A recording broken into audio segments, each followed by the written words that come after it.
what you'll hear is that, I'm anti-vax and that I'm anti-science and that I'm a crazy person and that I'm a lunatic. And I think he made a major error in the debate with Harris, not stressing continually the makeup of the team that he's gathered around him. Ever wondered what it's really like to be inside the inner circle of one of America's most controversial figures? If I was an American, which I'm not, I would vote for Trump merely because Musk said he would head a commission on investigation into inefficiencies in government. And to me, that's a stunning opportunity, because Musk has shown time and time again that he can do exactly that sort of thing. He has Musk, he has you, he has Tulsi Gabbard, he has J.D. Vance, he has Vivek Ramaswamy. I mean, first of all, these are unlikely Republicans, to say the least, and they're also remarkable people. How did Robert F. Kennedy Jr. end up aligning with Trump's team after years on opposite sides? Join Dr. Jordan B. Peterson and RFK Jr. as they uncover the surprising shifts within Trump's inner circle and explore the changing face of American politics. Well, I'm curious what you think about Trump per se. You've met with him many times now, and you guys have obviously cobbled together something approximating a functional agreement. He obviously listened to you on the health front, but then there's these other people that are surrounding him at the moment too that seem to be, well, they remind me in some ways of you. They're not the typical political players. They're much more entrepreneurial. They're certainly not classic Republicans. Will the party need to change? Look, the Republican Party has become the party of the working class, middle class voter. And you've got to give Donald Trump credit for having done that, taken that away from the Democrats. MAGA is the Republican Party, and Donald Trump is the Republican Party today. And if you were to ask me who the nominee will be in 2028, I think it'll be J.D. Vance, all right? He's smart, well-spoken, part of the MAGA movement. You said something pretty harsh about him a few months ago, though. You could not have less respect for somebody than J.D. Vance. Long rehash history, and we've worked together in the Senate since then. thank you, President Trump.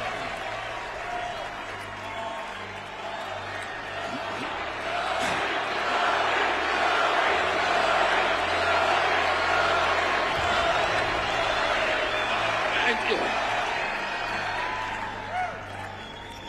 A few hours after the assassination attempt at Butler, I got a call from a safe food advocate named Kelly Means, who's been fighting for many years to try to end the corruption at CDC and FDA and USDA.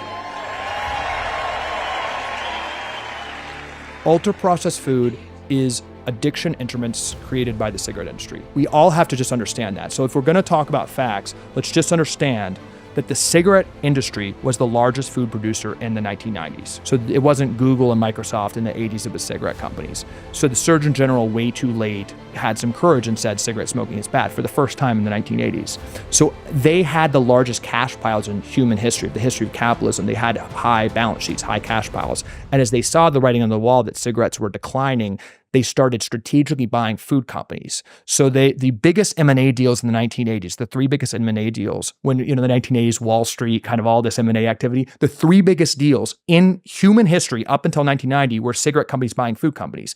It was R.J. Reynolds buying Nabisco, and then Philip Morris bought Kraft and U.S. Foods, which was a big conglomerate. And these institutions, these regulatory agencies, are actually run by the big food processing companies, the big ag and the chemical companies that they're supposed to regulate. And he said to me that he'd been advising me for many years and on my campaign. And he told me that night that he was also advising President Trump. And he asked if I would talk to President Trump. And I said, of course. And about a few minutes later, I got a call from the president. And we talked. We had a very good talk. And then he invited me to come see him the next day. And I went to Minneapolis and saw him. We met again a couple of weeks later in Florida. And we talked not about the things that separate us, because we don't agree on everything, but on the values and the issues that bind us together. Some kind of a partnership about perhaps unifying your parties. And I said, no. My wife said, you should talk to him, but she was not thinking about unifying the party. She was just thinking that he had just been shot, and that,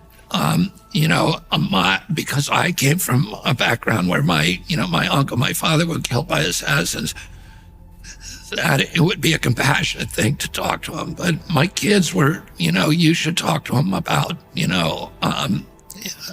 hearing him out on what he has in mind. Robert F. Kennedy Jr. has experienced profound personal tragedy with the assassinations of both his father, Robert F. Kennedy, who was killed in 1968 while running for president, and his uncle, John F. Kennedy, who was assassinated in 1963 during his presidency. These horrifying events thrust young RFK Jr. into a world of grief and suspicion, fueling his personal struggles with addiction as he sought to cope with profound loss. This tumultuous period in his youth, marked by heroin addiction starting at age 15, set him on a path of self-destruction before his eventual recovery, shaping his later life's advocacy for addiction reform and skepticism towards institutional narratives. So I then sent Callie Means a text saying, I'm interested. And then a few minutes later, I got a three-way text from Tucker Carlson with an unknown number that was President Trump's cell phone.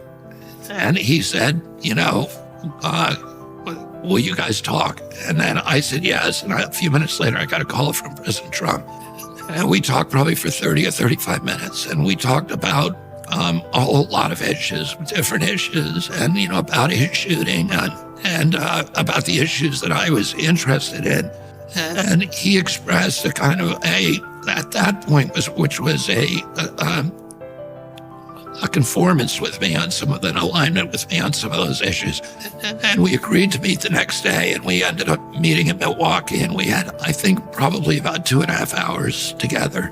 And at that point, we talked about the food system. We talked about the chronic disease epidemic. We talked about the neocons and the addiction to war. And I was impressed by his I would say, visceral revulsion about the neocons and about their view of an imperium abroad and a national security state at home. Another common issue where Donald Trump and Robert F. Kennedy Jr. have found themselves aligned is in their fight against censorship. Both have experienced being targeted by social media platforms for their content, with Trump being banned from Twitter and Facebook in the aftermath of the Capitol riot, and Kennedy Jr. facing restrictions on platforms like Instagram and YouTube for spreading misinformation about vaccines. With also his abhorrence for censorship, which he was, again, it was visceral with him. And I think part of that is because he's seen it in action. He's been the target of censorship the same as I have. We agreed that maybe there was grounds to meet on. They wanted me to do something at the convention, the Republican convention, and I was not ready to do anything. And then after that, I actually contacted the Harris campaign to see if she would have a conversation with me. And she just said outright no. To me, it's unimaginable that, you wouldn't have a conversation, that kind of conversation, particularly because the race can be so close. It's going to be within 2 or 3 points. And I had a following enough that was large enough to swing it one way or the other. And also they believe their own publicity. So they're all reading the New York Times and watching CNN.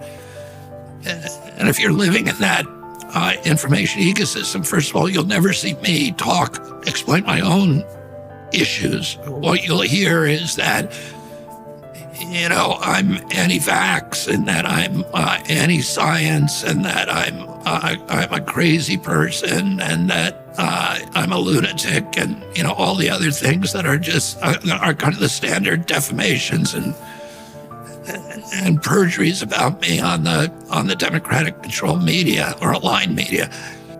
And I continued having conversations with the Trump campaign and with President Trump himself, in a number of personal conversations. And I ended up going to Mar-a-Lago with Amaryllis, my daughter-in-law, who runs my campaign. And we sat down with Don Jr. and with President Trump and Susie Wiles, his campaign manager, for several hours. And I also want to salute Bobby's decades of work as an advocate for the health of our families and our children. Nobody's done more. Millions and millions of Americans who want clean air, clean water, and a healthy nation have concerns about toxins in our environment and pesticides in our food.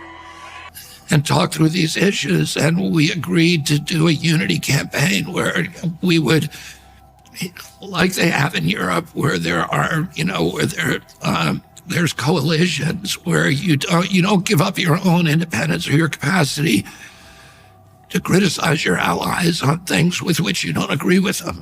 And he was very agreeable to that, and on the issues that we don't agree on, that I would continue to criticize him and he could criticize me without penalty. Tonight, Donald Trump's pick to be the nation's top federal health official, longtime vaccine skeptic Robert F. Kennedy Jr., making the first Capitol Hill appearance of his confirmation process. His views on vaccines will translate into policies that will make their kids less safe. No, I think he's going to be much less radical than you would think. You're not going to lose the polio vaccine. That's not going to happen. But we're going to look into finding why is the autism rate so much higher than it was 20, 25, 30 years ago. And to our alliance, and that the issues that we did agree on, he agreed to make them priorities and to involve me in some way in helping to choose the new government and helping to give emphasis to the policies that I was concerned about. And the three policies were children's health and the chronic disease epidemic, and which involves the food system and getting the corruption out of the public health agencies and out of USDA. Second, to ending the censorship and surveillance. And number three, ending the warfare state, ending the Ukraine war immediately. And all of those are issues that he those are big issues, had come to on his own, and that I think he appreciated my insights on some of those issues and my passion for some of those issues and my knowledge about some of those issues and expertise. First term, everybody was fighting me. In this term, everybody wants to be my friend. I don't know. My personality changed or something. Are you excited about RFK Jr. and Donald Trump joining forces to tackle health challenges and create a better future for America's children? Let us know your thoughts in the comments. Thanks for watching, and don't forget to like, share, and subscribe for more.